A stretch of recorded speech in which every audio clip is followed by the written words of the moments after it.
let's start off the episode with some great news. Well, I wouldn't call it great. I'd call it a bunch of bullshit, if you ask me. And that's the NASDAQ and really just the stock market in general. If you look at the last, it depends on when you want to say we started paying attention to COVID-19 in this country. Let's say the last 3 months. Let's be nice and say the last 3 months. If you look at the last 3 months, we've lost 33 million jobs, shattering records even from the Great Depression, the Great Recession. And here we are with no end in sight. I don't care if the economy is opening up or not. Why? Well,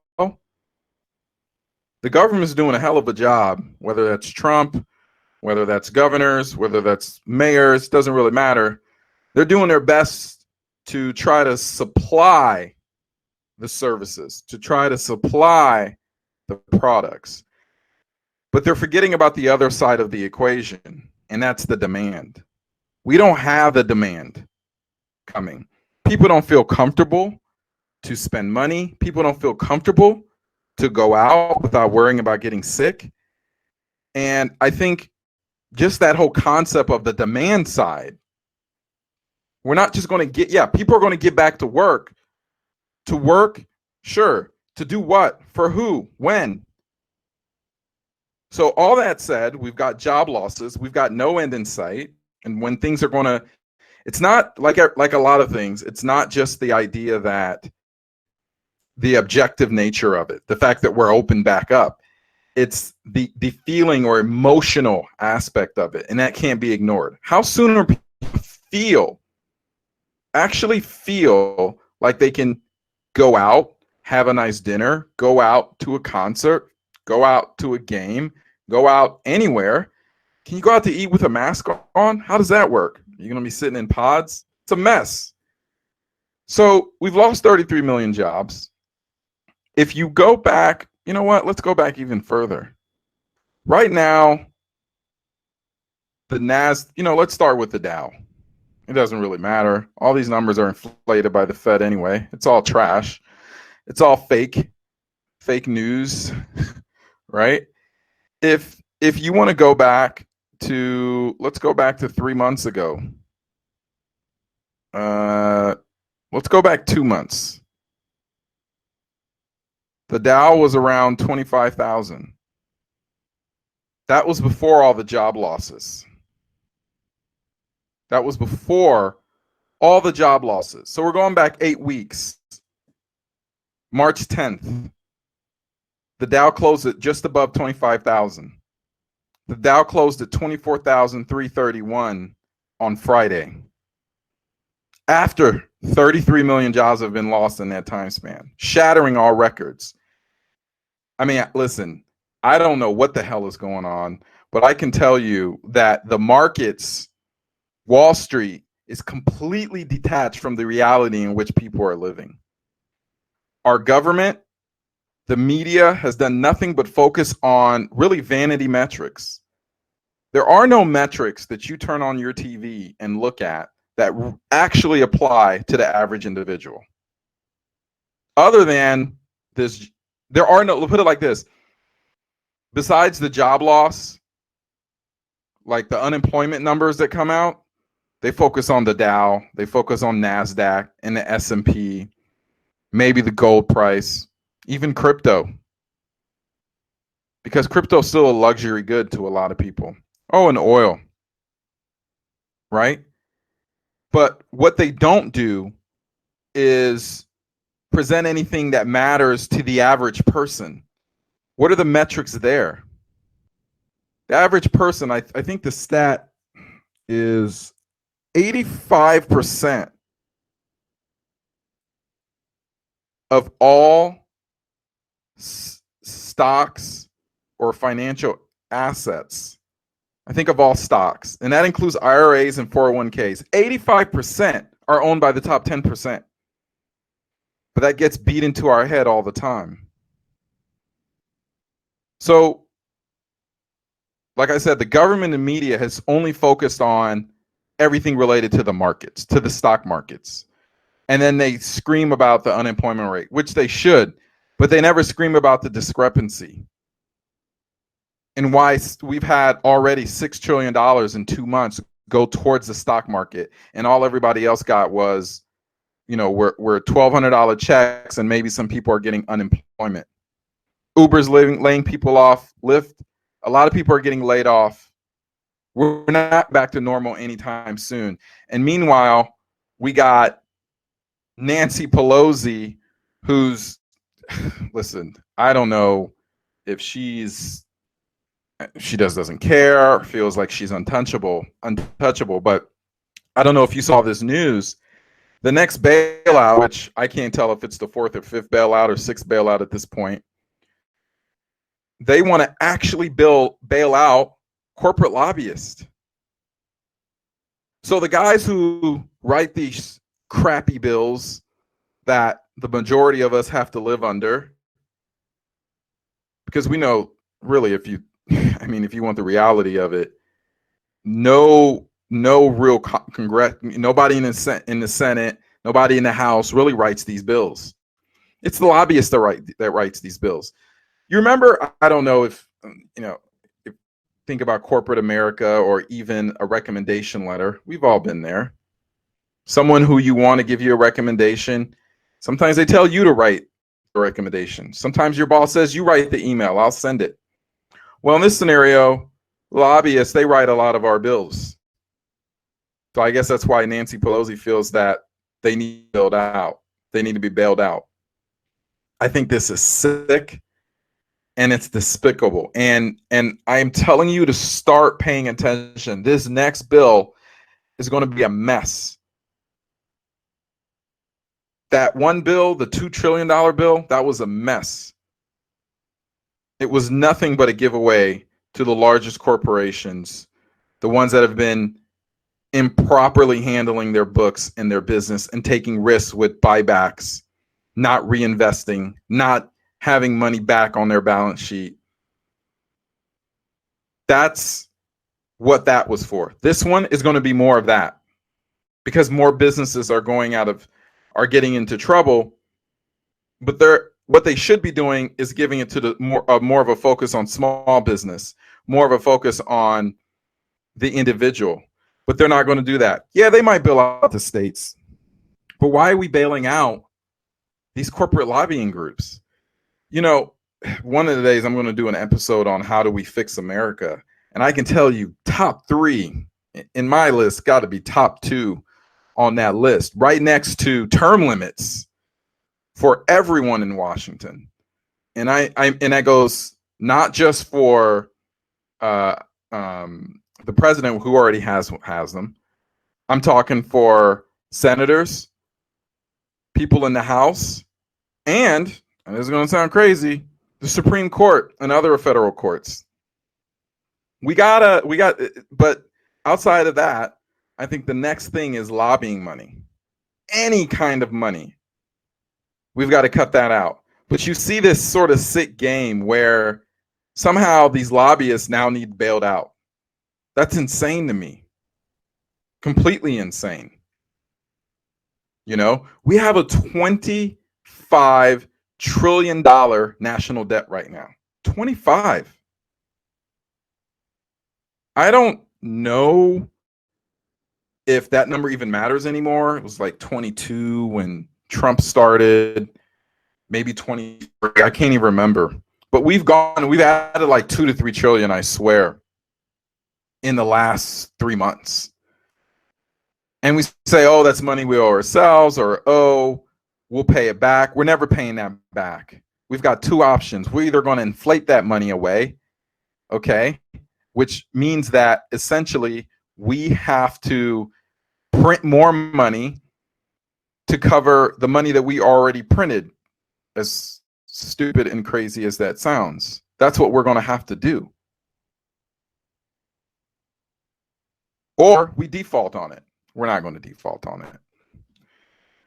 I think a lot of the pivot comes between it's something very inherent and core, is that when you loan money into existence, even if you're loaning it to yourself, once again, as crazy as that sounds, when you loan money into existence, it's different than spending money into existence. The difference there is we can loan money even to ourselves. It sort of has a built-in inherent that what I'm loaning you has value. If I have a bunch of rocks and I loan you these rocks, then somehow if you agree to take them, that I'm loaning, you have to give me the rocks back. There's some placed or implied value on that. And that little sort of transaction is not the right word. That little sort of scenario is what gives our money value. So I'm telling you, just this national debt is going to keep growing. It's nothing but just, once again, like a lot of things that you see on TV is, oh, we got to worry about the national debt. It's a convenient worry. The Republicans worry about it when the Democrats want to do something. The Democrats worry about it when the Republicans want to do something. And they both worry about it when the people actually want something. Okay? So keep that in mind. I'm going to keep reporting on it. If they start bailing out lobbyists in the next bill, I mean, that's some sort of really sick game. And I can tell you right now, this stimulus bill that's coming, it's going to be like a fentanyl dose. And why I say that is it's going to get us very hooked on cheap printed money. And I think this time they're going to have to actually do something for people. They should have done that the first couple times and not given all that money to the corporations. They should have given it to people. If you would have taken $6 trillion and given it to the working people. So let's assume, and I'm just sort of pulling numbers out of the air right now, $6 trillion, and you divide it by, I think the number of working people is like 180 million people. You have just around $33,000. Now you tell me, facing a crisis, do you think it would have been better to just send everybody? And I mean, none of that means tested bullshit that you get from Democrats all the time. Okay.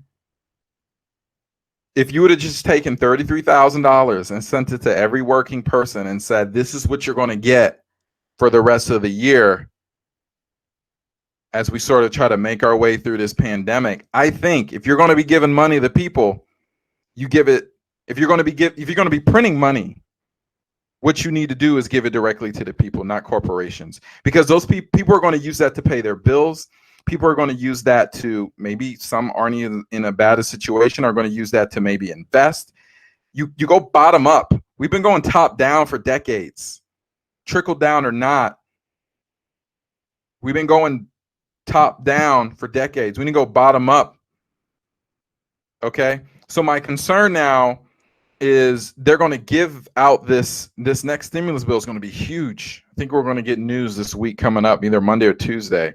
Schumer was saying that we're going to give, it's going to be huge. I'm guessing maybe even 6 to 7 trillion by itself, this bill. And we're going to maybe start giving people money monthly. Maybe it's $2,000 a month.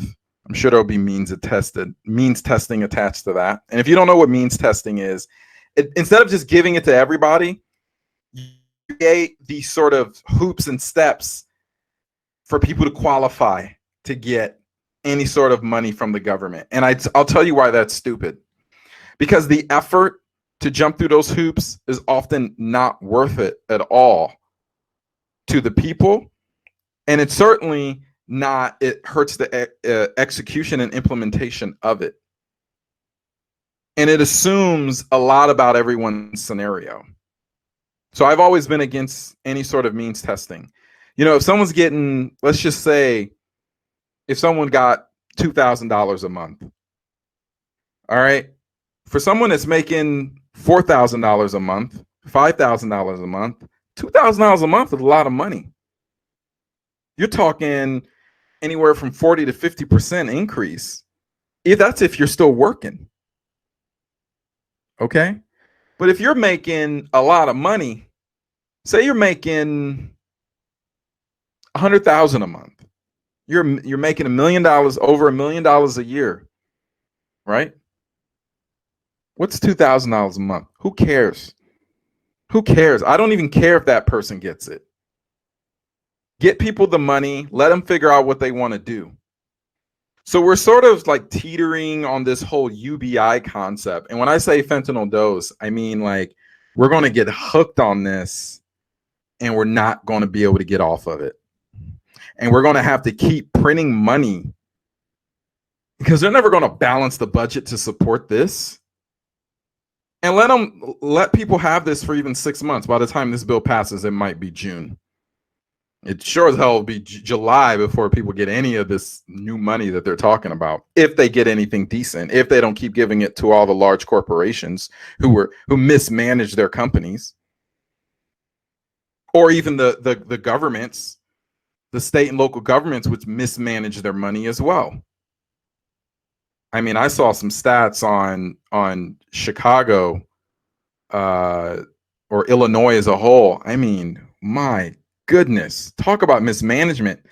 They've got what, bus drivers making 100,000. Nothing against bus drivers. Everybody plays their part in the economy. I don't, but a bus driver making 100,000, just, I don't know. It just feels like a lot of people should be making 100,000 then. So this fentanyl UBI dose that we're going to get, say people get it for 6 months and they say we're going to pay it through the end of the year. What happens when you take people off of that and they've been accustomed to that $2,000 a month, means tested or not? What's going to happen? You're going to have a revolt in your hands. So we're going to have to keep printing money on every yearly budget to support that habit. That's going to add to our national debt. That's going to add to inflation. Play that forward. More national debt, more inflation, more national debt, more inflation. Then you got to print more money to cover the debt, the interest on the debt. To me, I saw something the other day about it was a pie chart and it showed our national debt. First of all, it was obviously old because it said it had 22 trillion. We're at 25 now, over 25 trillion. And the funny part of that whole thing was they had the nerve to separate the U.S. Treasury and the Federal Reserve. as if they're two entities and not in cahoots and working together. The Federal Reserve creates money out of nowhere, and now we owe it to them based on nothing? I mean, come on. People got to start waking up.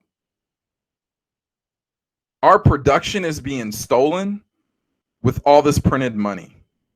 We really got to start getting people to educate, to become educated about the most basics of money. Everybody. I made a Facebook post once and I said, do you know where our money comes from? And people thought, it was backed by gold. Money's backed by gold. And I'm going to have to plug Mike Maloney's The Hidden Secrets of Money series again. If you haven't seen it, watch it. Please watch it. And you will be like, oh my God. People need to understand how our money is created. So when you see the media talking about the national debt, it's BS. It's BS because they're printing this money out of nothing, and that's not a good thing. That's an awful thing. But don't let them tell you we can't have nice things because we have some limited supply of money. We just spent $6 trillion and we didn't budget for that. I think I saw something that it was $3 trillion deficit already in the first quarter. What the hell? And I saw this pie chart and it had U.S. Treasury and the Federal Reserve, and it's just, it's such a joke. It's such a joke. This is not the money system we need to be trying to form businesses under, living our lives under, saving under. And this is a horrific system.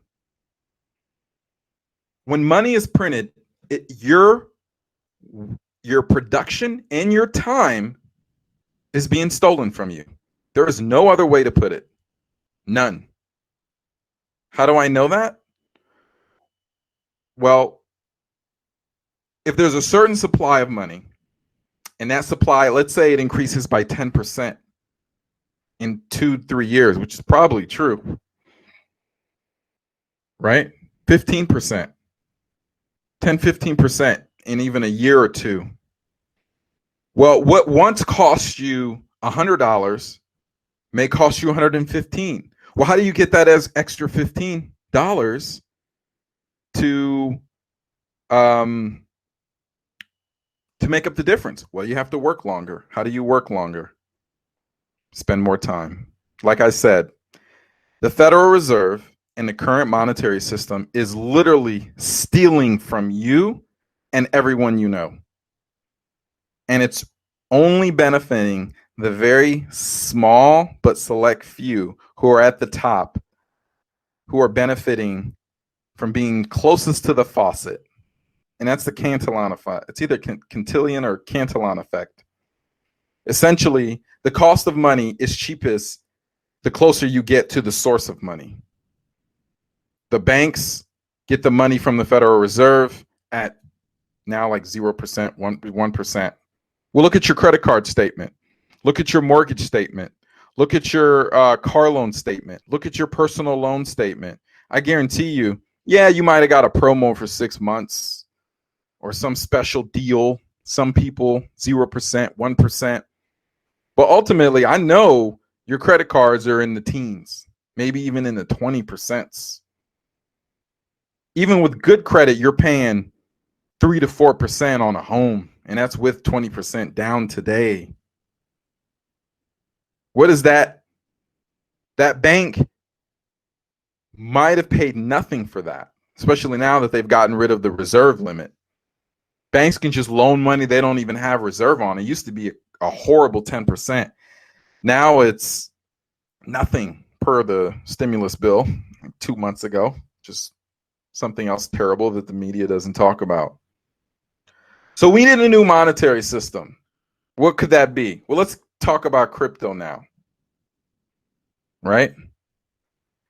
The Bitcoin halving is coming up. Big hyped Bitcoin halving. And I will be the first to tell you that's a bunch of nonsense. At least for Bitcoin. We have to start doing a better job of separating Bitcoin and crypto. I notice a lot of times in comments, whether it's on Twitter, YouTube, wherever, I say crypto, people assume I mean Bitcoin. I actually definitely don't mean Bitcoin, because the Bitcoin is nothing but vanity and marketing now. That's it.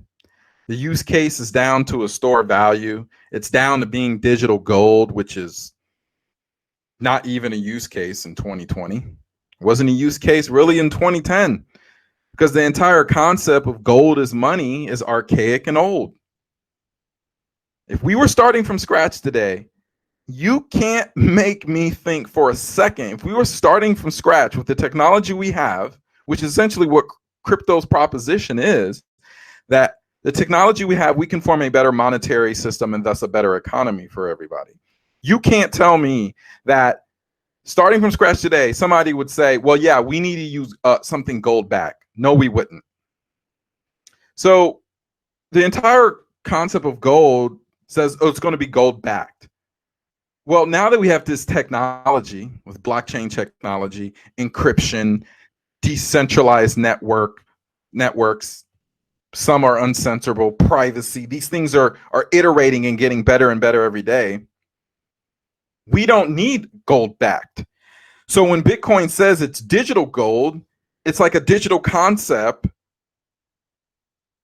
something we don't need. Bitcoin has lost the narrative of being money.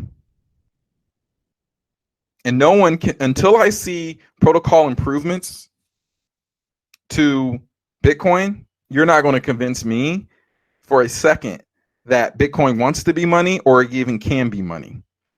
There are no smart contracts. There are no oracles. There is no form of governance. There are no tokens. You can't build an economy on Bitcoin.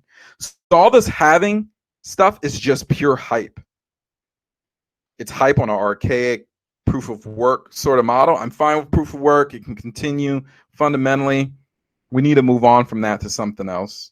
I can get into the whole concept of why proof of work and proof of stake are fundamentally really not different. Value in, value out. It's that simple. And no one's talking about, to me, the one outcome from the halving is you're essentially taking the block reward and reducing it 50%. So you already have an industry, I think it's like 70% of hash power is like 5 mining pools. So now, and then the remaining 30% is smaller individuals, smaller mining farms, things like that. So now you're going to take away 50% of their revenue. Yes, that's going to relieve some sell pressure, but it's going to also put a lot of miners out of business.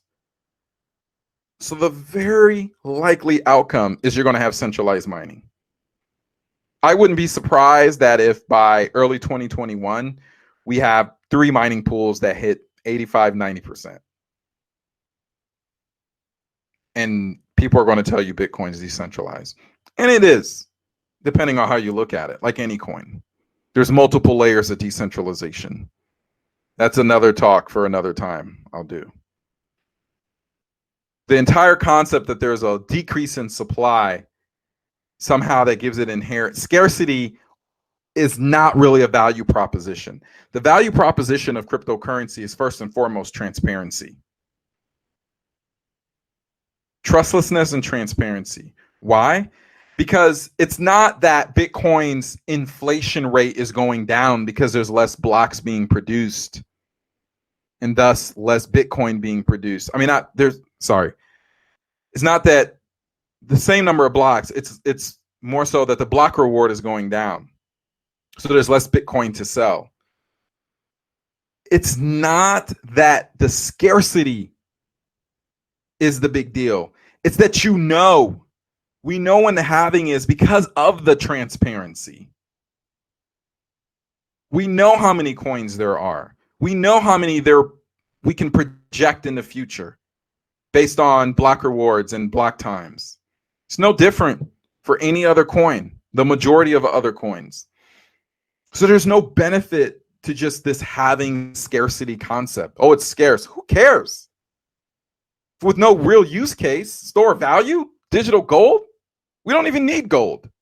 We need to rebuild the economy like we're starting from scratch in a trustless, decentralized way. So this whole halving thing is just marketing hype. I mean, it's good for crypto, but really it's not going to really do anything. And once again, it's just a pure focus on price. The people that are screaming about the price of Bitcoin and not about the increased capabilities, the increased functions, the increased usability are wasting your time, and they're wasting the direction and your attention. We need to be focused on what can we do? What can we build in crypto?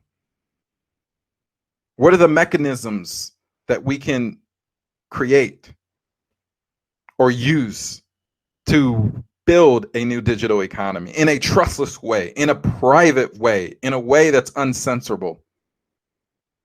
And Bitcoin's not doing that anymore. Once it does, I'll gladly support it, but it's not doing it. It's just hype. Having hype. After 4 years, now what? After May 11th or May 10th, whenever that block time comes and goes, then what? What? Who cares? I don't care. A lot of people think they care. Once you get on the other side of it, it's kind of like, what are you looking forward to? Taproot, we've been talking about for 2-3 years. Schnorr signatures, 2-3 years. What else? Lightning Network, what, 4 or 5 years now? None of that stuff is ready. Rootstock or RSK, whatever it's called, that's not even native. Those aren't native smart contracts. You're relying on another protocol, another network. Just like Lightning Network is another network. Trash. So let's talk about some real networks that are actually trying to do something, building towards something. You know, let's talk about Ethereum. I'm not an Ethereum maximalist. I just like the network. I like that you can do things with the network. And, you know, the news last week is that they are slowly moving towards their, I think it's called, is it Shleezy? It's not a great name for Ethereum 2.0 testnet. It's Skelsey. I'm probably said it wrong. But Ethereum's going to proof of stake. And they're slowly plodding along, creating their testnet.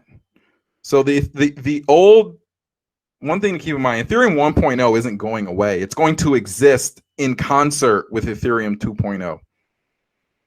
It's going to be locking up Ethereum and then using that Ethereum to be a validator on what's called the beacon chain on the Ethereum 2.0. So they started the testnet. And yeah, you could give Ethereum community shit for the same thing. Oh, you've been talking about it forever. I mean, they stated this back in 2014. The big difference is they've actually been developing software for this, and it's going to very quickly, I think, ramp up once it goes live. So I think we'll get to Ethereum 2.0 this year, and I think it's going to fundamentally change the game and how cryptocurrencies are looked at. You have miners that 50% of them are losing. They can go back and maybe mine for Ethereum, but then that's going to go away. So what's going to happen? Where are the miners going to go? I think you'll have a shift sort of in the crypto space about proof of stake and how that looks and what you can do with that. It'll be faster. It'll be nimble. Could there be bugs and stuff? Sure. But at least they're trying different things other than just peer-to-peer money, because you can't build an economy on peer-to-peer money. Not at that with just that basic functionality. It's just not going to happen. So if we got to keep, you know, I'm going to start giving more detailed reports on what Ethereum's doing on setting up their testnet for ETH 2.0, but just really start looking out for that. I don't like talking about price, but I think people will be acquiring Ethereum to do staking. I think it's 32 Ethereum. I know it's 32 Ethereum to be a validator. That's a lot. Right now, that's like 6,400. That's a lot. But you can get into a pool and experience some return on that. So I think there's going to be a lot of pools. I'm sure like Trust Wallet will have something, and probably Binance will have something. Another network, Charles Hoskinson did I like Charles. You know, as slow as Ethereum has been, Cardano's been even slower. And he gave an update on their Shelley network. I thought it was pretty funny, actually, because he just sort of was tired of people saying Shelley was never going to. So for those of you who don't know, Shelley's sort of like the phase 2 of Cardano. That's where they're turning on staking. Once again, you hear staking. So you have Ethereum, Cardano, staking.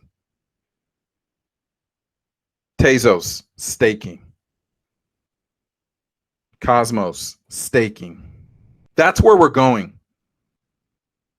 Proof of work has served its purpose, and it will continue on, but so did MySpace. MySpace is still up. That's all I'll say about that.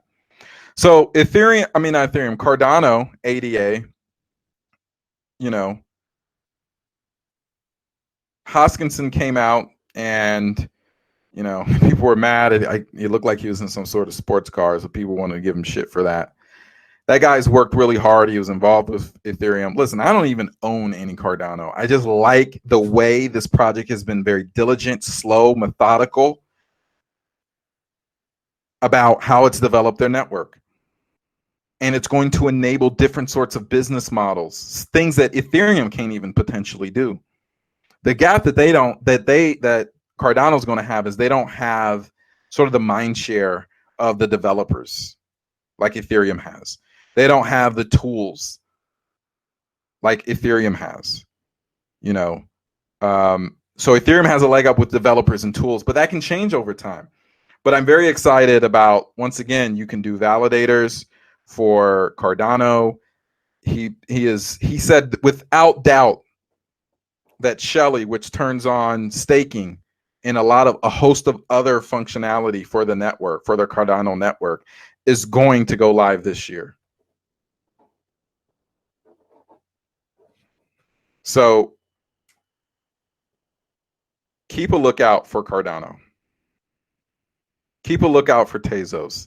This staking theme, which I was a year early, maybe even 2 years. I thought staking would like really take off in 2019. It didn't. Things are always slow. But I'm telling you that the shift to staking is going to change the narrative in crypto slowly but surely. Your Bitcoin maximalists, the big boys out there with the big names and the gals, will continue screaming about Bitcoin, but store value is not enough anymore. You're not going to build a digital trustless economy on store value. It's just not going to happen. It will not happen. Okay? You need a medium exchange, unit of account. And when I say unit of account, it essentially means that Ethereum is a unit of account in its network. ADA is a unit of account in its network. Bitcoin is a unit of account in its network. Right? So keep that in mind. Right?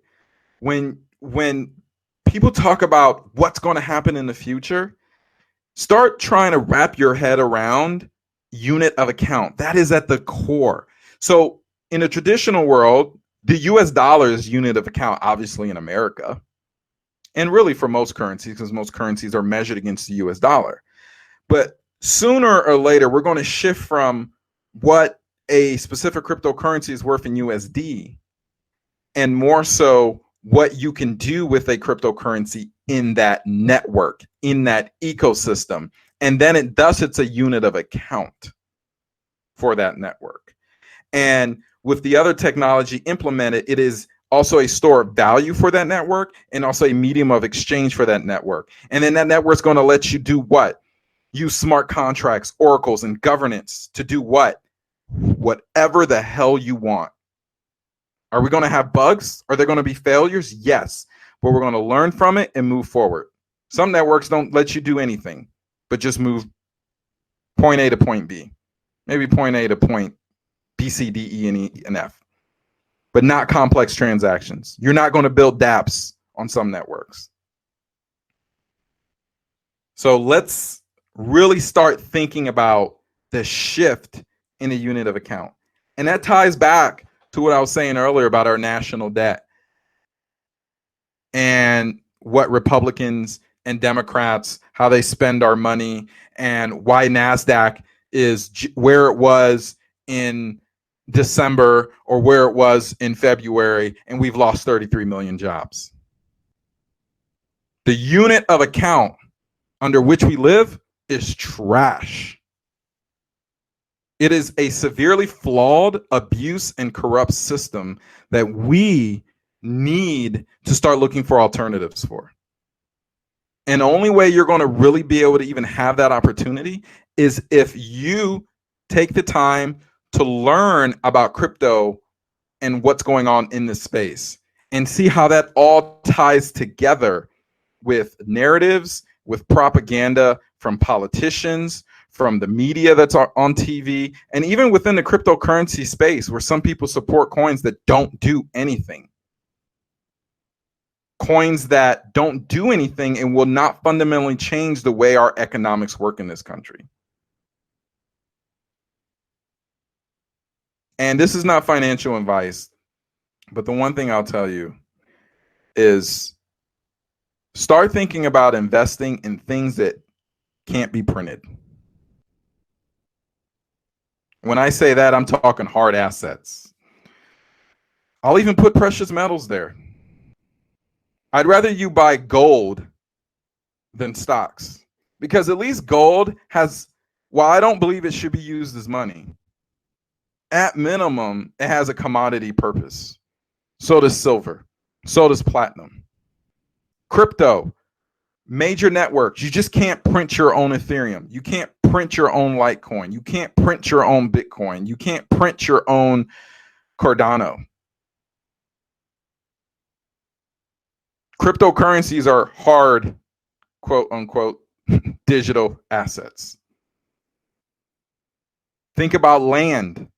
Think about property. You can't print land. Precious metals, crypto, land, property. You can't print those things. We're headed towards a reality that we don't recognize yet, where a lot of things are going to get printed and inflated away. You want to own things that can't be printed and can't be conjured by a select few of, like a select group of people that don't care about your production and your time and your well-being fundamentally. And that goes for pretty much everyone in DC. Republican, Democrat, doesn't matter. If we're going to talk about fundamental change, it's not just with changing the president or not just changing the Senate. It's changing the way we view, use, and understand money.